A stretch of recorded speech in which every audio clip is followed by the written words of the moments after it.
Hello and welcome to the Brutal Iron Gym podcast, where our goal is to cut through the BS and deliver the brutal truth about topics related to health and happiness. So today's topic is nutrition, and we're going to discuss methods to improve diet adherence. So how can we follow our diets better? So there's actually kind of a lot of possible answers here. So I simplified it to 5 that I think are important and actually easier to kind of apply. So we're kind of finding a balance between, like, quote unquote, the top 5 of the best ones there are in regards to the most effect, but then also the top 5 of what you would actually do. So I'm trying to guess a little bit in the middle between those two distinctions. So let's dive right into it. So what we're going to look for here is 5 ways to get us to follow our diets better. The first thing is to know what's important. So often people tell me, oh, I'm doing this, this, and this in my diet. And I'm like, why the hell are you doing that? In the sense that, like, what they're doing means nothing or makes really no significant difference. And they seem to be miserable for it. So they're like, I'm doing this and this, and I just have no energy throughout the day. Or, I'm doing this and this, and I'm just like, I have such hard cravings at night, and blah, blah, blah, blah, blah. And I look at them and I'm like, you're wasting your time. Like, what you're focusing on is not significant at all. And you feel bad because the people are genuinely trying hard, but they're trying hard at the wrong things. So we recently reached out on social media and asked people to give us some suggestions for, like, what new beginners to the gym might need to know. And someone suggested how to know what's wrong with training or wrong with dieting. It's a really hard thing to try to answer, because there's 1,000 things people could be doing wrong. So I couldn't really I couldn't answer that specific request. But now that I kind of thought about it, this might be a good podcast to kind of cover some rights and wrongs with nutrition.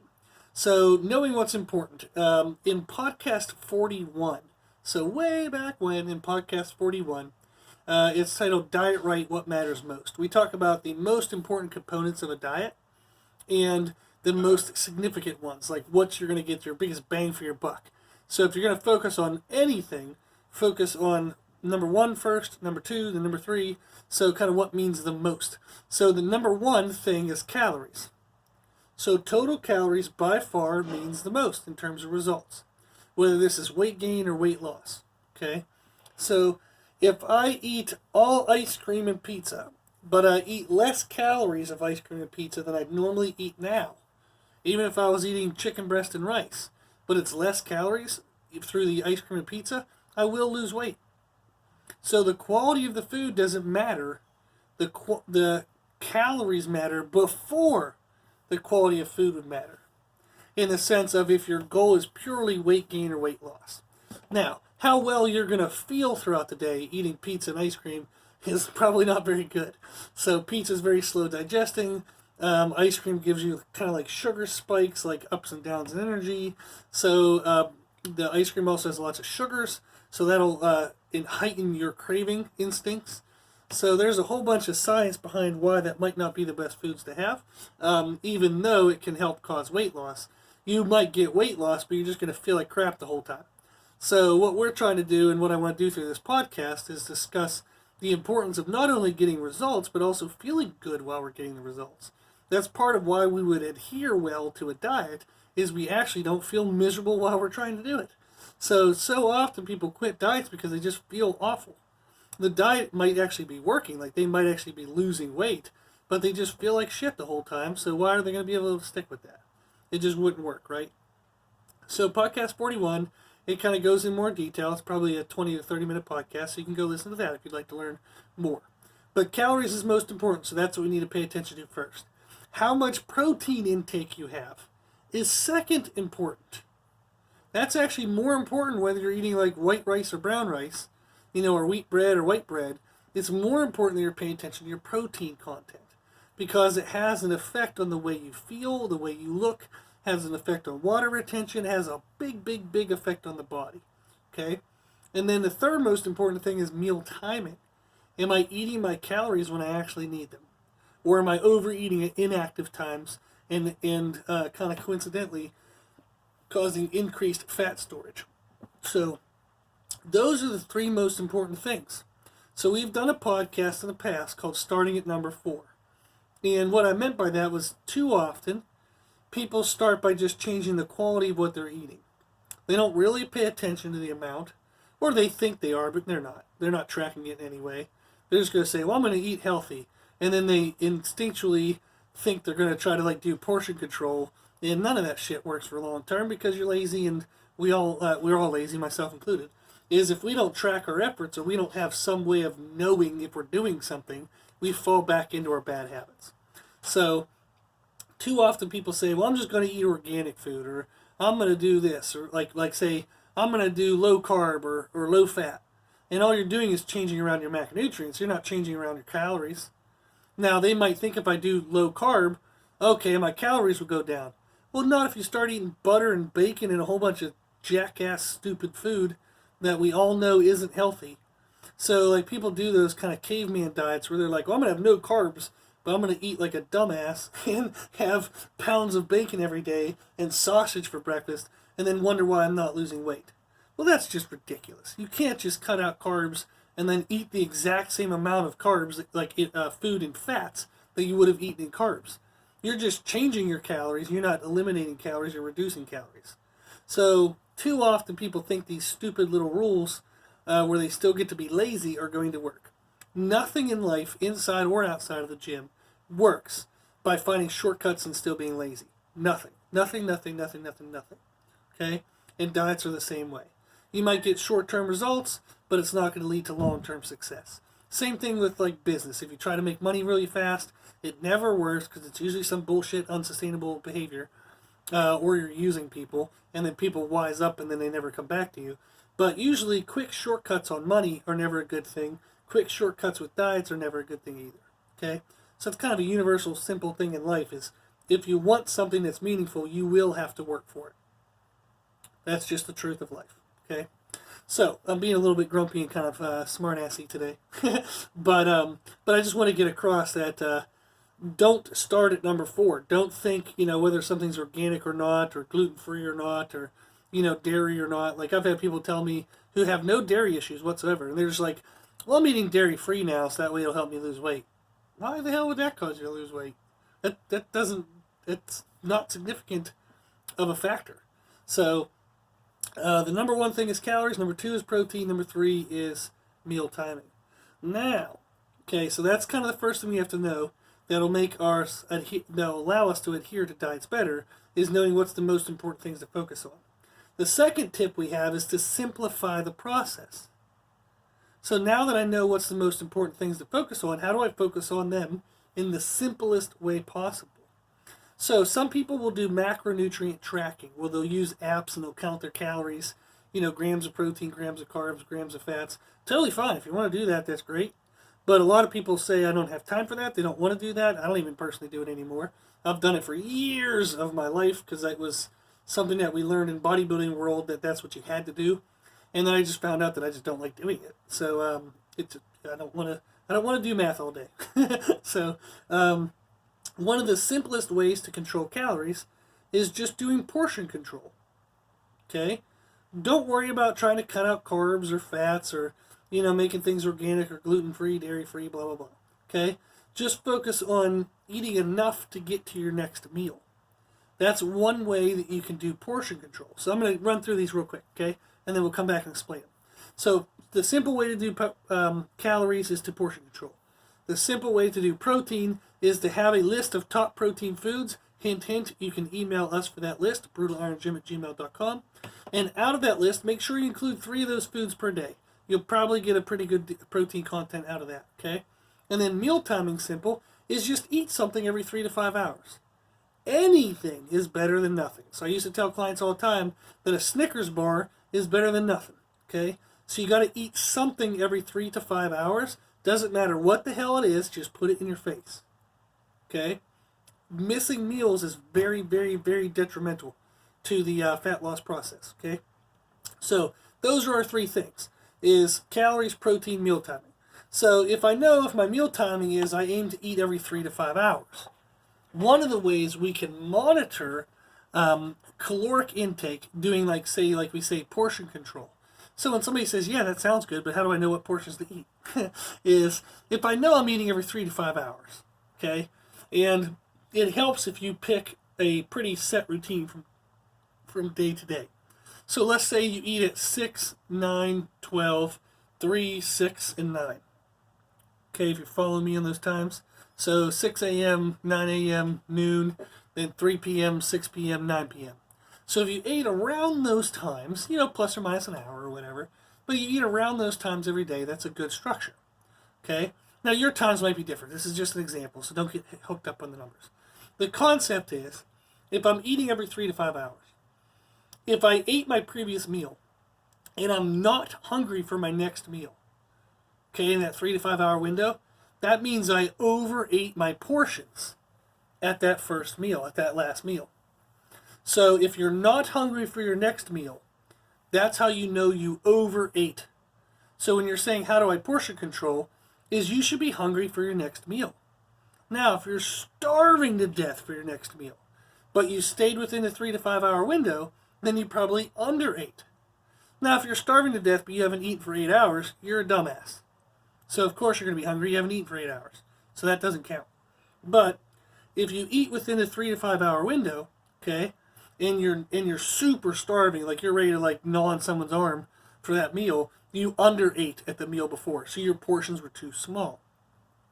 So how do we portion control? It's simple. If you're hungry for your next meal, you did well. If you're not hungry, you overate. If you're too hungry, you underate. Done. So all of my type A personality OCD people are going to hate this advice because you all want numbers that you never follow. So I hate giving numbers to people because it's just bullshit security, because you're just going to get these numbers that you're never going to adhere to. And they're often just kind of arbitrarily created as a guideline. So all of a sudden, if you're 3% off, you feel like you failed your diet, whenever it doesn't even really matter if you're 3% off. So if you're a numbers person, calm the hell down, okay? You don't have to have everything defined. You're not going to follow the damn numbers anyhow, okay? And this is from somebody who's been doing this for 17 years with people. You'll follow the numbers for like maybe 6 months, but you're not going to do it for the rest of your life, okay? So don't worry about numbers. Let's think about the concept. If I get into the habit of eating every 3 to 5 hours, that's easy to do in life. Okay, I've been doing it for decades. Okay, now, and that I do actually mean decades. I'm 35 and I started doing this when I was 15. Okay, so eat every 3 to 5 hours. It's not that hard. It can be done. You're going to make mistakes every now and then. Everybody does. But in the grand scheme of things, most commonly, you're going to be able to do that every day. Okay, now, if you're hungry for your next meal, you did well. If you weren't hungry, then you probably overate. If you were too hungry, you underate. It's that simple. Yes, it is that simple. And that's the whole point of us improving diet adherence, is to find the simplest rules that actually make significant differences. And that's one of them. The other thing is how to control your protein, like we said, is get a list of the top protein foods and make sure you eat at least 3 of the things per day. Maybe at breakfast, lunch, and dinner. You can add a 4th and a 5th at maybe like some mid-meals and stuff. But eat at least 3 of the high protein containing foods per day, and you're probably good. Okay? So it can be that simple. It really can. These are the rules I live by the way. So it's that simple. Those are the only things I really pay attention to all day. I don't really count macros. I don't do anything special. The only other thing I add to this is a more specific concept of meal timing, making sure I eat or drink foods that are appropriate before, during, and after my training. So that way I get maximal performance and maximal recovery and maximal muscle growth. So that's the only other kind of concept that I add on my own. But really, it's that simple. So the first rule is to know what's important, and what's important is just calories, protein, and meal timing. So the specifics of what you eat don't really matter that much. Okay? The second thing we had was to simplify the process, and it's that simple. Just eat every 3 to 5 hours. Portion control, how you know if you're portion controlling well is if you were hungry for your next meal, you're doing good. If you weren't hungry, you overate. If you were too hungry, you underate. And then just eat 3 high protein foods per day. Okay, cool. Now, next thing we have is convenience. Convenience is the number one reason why people pick what they eat. People would say it's taste. It's not. People would say it's cost. It's not. It's convenience. So they've done studies, and it's a proven fact. So they've done studies asked people, polled people for years and years and years and years and years, and overwhelmingly, over and over again, convenience is key. Okay? People will pay more for a food that's more convenient. People will eat a food that's more convenient over a food that tastes good. Convenience is key. Okay? So, since convenience is key, we know that if we try to follow diet rules that are not convenient, we are either going to suffer unnecessarily with our diet and kind of be bogged down by the burden of that feeling, or we're just not going to adhere to our diet well because we're no longer being consistent. So, convenience is the most important thing. So, I'm going to give you some example. We want to make foods fast and convenient. So, something, for example, is a breakfast. Is one of the simple breakfasts. That was a weird breakfasts. One of the sample breakfasts that I eat is a lunch meat bagel sandwich. So I take the bagel out of their fridge. I pull it open because they're usually kind of combined together there. They have that little connection spot. So you pull it open. I throw it in the toaster. I pull out my pre-sliced deli ham that is already pre-sliced, already made. Everything's ready for it. So I pull that out. I pull out 3 slices. I usually like to put on cheese, so I pull out a slice of cheese and I pull out some hot sauce out of the fridge. So I usually tap my fingers around for about 15-20 seconds and the bagel finally comes out.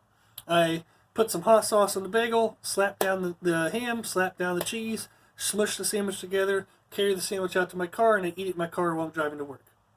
So that bagel sandwich takes 2 minutes to make. I've timed it. 2 minutes. So when you say you don't have time for breakfast, you are full of shit. You absolutely do have time for breakfast. Okay? You're just choosing not to make the time or take the time. Okay? So everybody has time for breakfast. So that's one example. Is a bagel, could I do a wheat bagel versus a white bread bagel? Who gives a shit? Doesn't matter. Could I do ham, or what about if I do like a super lean, meat? Maybe I need to have like 99% lean turkey. It doesn't matter. Who gives a shit? And then whether the cheese is fat-free or fat-full, whatever. Those are the details that don't matter that much, okay? The key is just having food. That the bagel gives me carbs, which gives me energy. Yes, the cheese has some fat in it, but that's energy too. And I need to have energy. If I'm about to run the machine of my body, I need to have fuel in my machine, right? And then the ham gives me protein. The cheese has protein too. So there you go. So that kind of, it makes, and then at that size of meal, I'm hungry for my next meal in 3 to 5 hours. I'm actually pretty darn hungry around that 3-hour mark, okay? So maybe you ate that sandwich and you realize, oh, I was kind of stuffed for 5 hours there. I barely could get my next meal in. Okay, well, maybe do fat-free cheese. That'll cut out some calories. Maybe you can do one of those bagel thins versus a regular bagel. So you'd make some modifications to it to reduce the calories of that meal, and then all of a sudden you'll become hungry at like that 3-hour to 4-hour mark. So that's all you got to do. That's how simple this stuff actually is. You just take a meal concept, you modify the components to make sure you're hungry in 3 hours. Done. It's that simple. So one of my snacks I do throughout the day is I buy Emerald's salt and pepper cashews. I'm staring at them right now. I buy a big bag, which is 5 ounces. I do not eat 5 ounces at once, most of the time. So typically a bag will give me 2 meals. I don't really measure it out. I just eat what looks like half the bag, and then I wait for the other half at my next meal. I then usually drink, let me see here, what is this? This is a quart of milk. I usually drink about a half to a full quart of milk, whole milk, and this is all because I'm fat and I'm 280 pounds. So, not that fat, but I am 280. So I get to have this many calories. So for you, if you tried to eat 5 ounces of nuts in a quart of whole milk, you might be stuffed and you're not going to be able to eat in 3 to 5 hours. Okay, you might actually be quite uncomfortable because that's a lot of calories. So what you would do is instead of the 5 ounces of nuts, you might only eat 2. Instead of the milk, maybe you'll just have water, or maybe you'll have some kind of like sugar-free or calorie-free kind of, squirt bottle thing, flavor, water, stuff like that. So you would just modify what you have to make sure that it was enough calories that you felt good at that moment, but you were still hungry in 3 to 5 hours. So then most days for lunch, I go get sushi platter from a local grocery store because I'm lazy and I like sushi. But you can also go to grocery stores and they have pre-made chicken. So you can get like chicken tenders, you can get chicken like drumsticks, you can get like a roasted chicken. So like a big actual like chicken. They have other things. There's deli meats. There's like almost every grocery store nowadays has like a pre-cooked or pre-made section where they'll have like salmon fillets or meatloaf or other odds and ends. So you can get stuff like that. If you go through fast food, you can just get a grilled chicken sandwich. That's fine.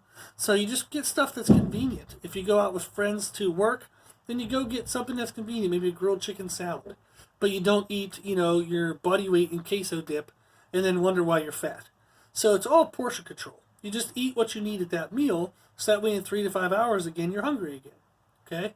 Then at night, sometimes when I cook, I'll do stuff that's convenient again. So I'll throw rice in a rice cooker. While that's doing its thing, I'll actually cut up meat with scissors rather than a knife because I'm lazy because scissors are just faster. I'll cut the meat into bite-sized pieces so it cooks faster. I'll throw it in a frying pan with a little bit of avocado oil.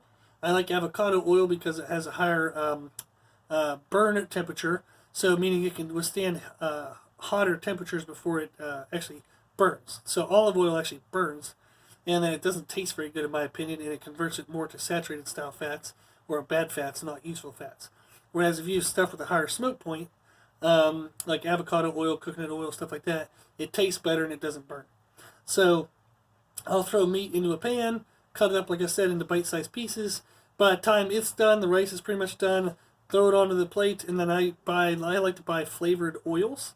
So like I might get an olive oil that has like an orange flavor to it. So it has like orange peels and orange rinds and whatnot in it. Or I'll get like a basil and rosemary or, other odds and ends. I get flavored oils.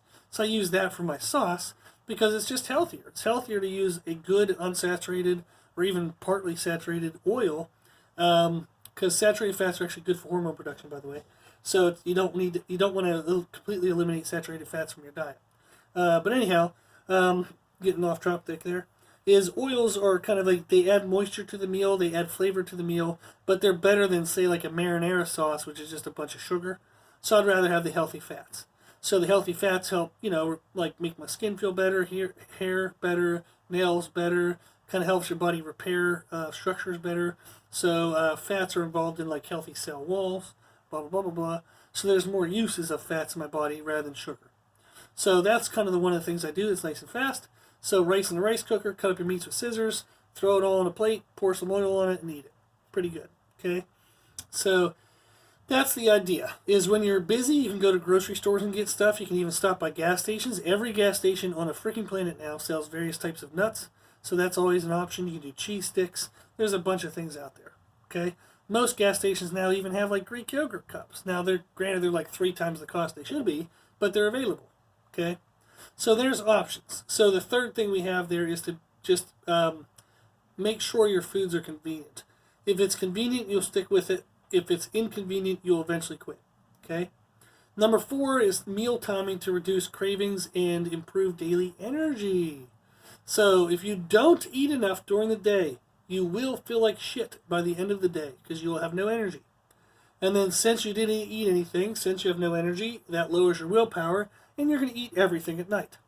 So if my activity is high during the day and low at night, but my food is low during the day and high at night, I will be fat. That's how life works. Okay?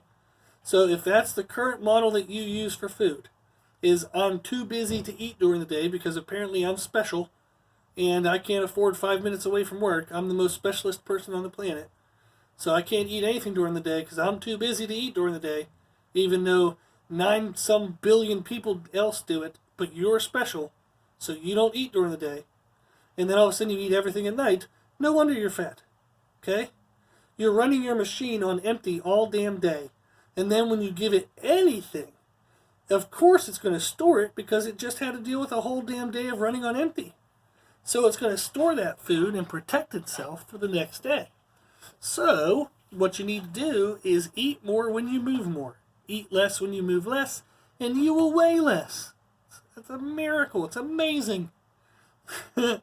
So that's what we look for, okay, is try to match meal timing. And that's part of that, eating every 3 to 5 hours. Like we said, if you just make it simple and you say, I will eat every 3 to 5 hours. It doesn't even matter what I eat, I'm going to eat something.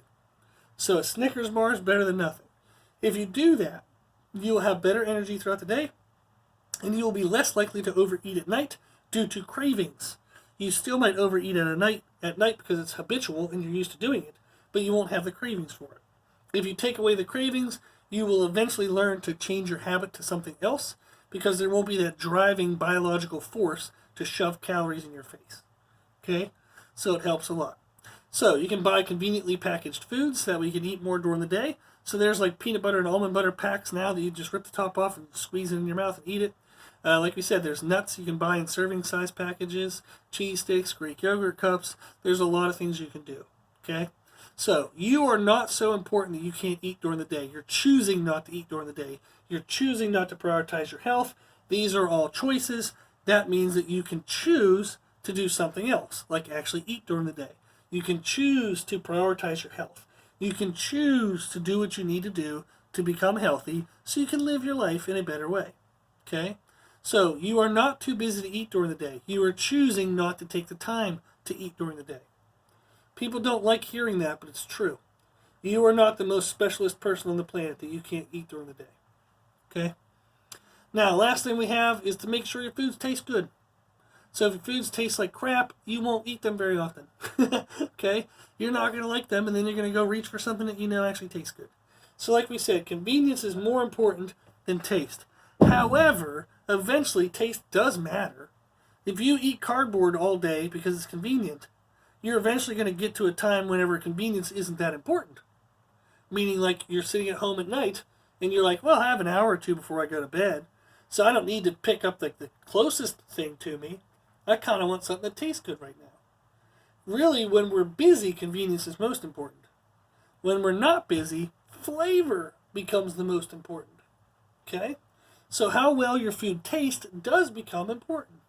So, one of the little tricks you can always do is fat-free cheese. Cheese makes everything taste good. And fat-free cheese is actually a good protein source. So you can have some protein through that. You can do flavored oils like I do. So that's a good way to add moisture to food, but not add unnecessary sugars. You can do quick cooking methods, like we said. When you do cook your own food, one of the biggest pieces of advice that I give people is don't multitask. Because you'll likely overcook the food, make it dry, and dry food tastes like shit. So you want to actually have some moisture in your food, meaning you have to kind of pay attention to what the hell you're doing. So pay attention when the food is getting done. Make sure you pull it off the burner or off the heat at the right time. So make sure there's some moisture into your food. Okay? So, those are a couple tips to make food taste good. You can use spices and herbs. So I like using mint because I like the smell of it. And it just kind of, I don't know, I think it tastes good. I like rosemary because I like the smell of it. I've thrown on other things here and there, but mint and rosemary are what I use most often. And it's just if my food smells better, it makes me more hungry. It makes me enjoy it better. So you can also do, we eat with our eyes, so to speak, is the way food looks visually will impact whether you're hungry for it or not. So if it looks like a dog barfed on your plate, you're not going to want to eat that. So I have a kind of like a recipe I use sometimes where I'll take a meat and then I add 3 vegetables to it. And the vegetables have to be different colors. So it's kind of fun. Sometimes you get like something that's red, something that's green, something that's yellow, like a yellow pepper, or like yellow cucumbers or squash or whatever the hell that stuff is. But the more you mix in different colors, it actually allows it to just kind of look more appetizing. So you'll actually want to eat it because it looks like it's going to taste better. Okay? So there's 5 quick tips. Hopefully this was useful. Is we had know what's important. So go listen to podcast 41. Simplify the process. Convenience is key. Meal timing is important to control cravings and daily energy. And then improve the taste of your foods. Okay? So diets can be as easy or as hard as you make them. So why not make them easy? Okay? Simplify stuff. Just focus on what's important.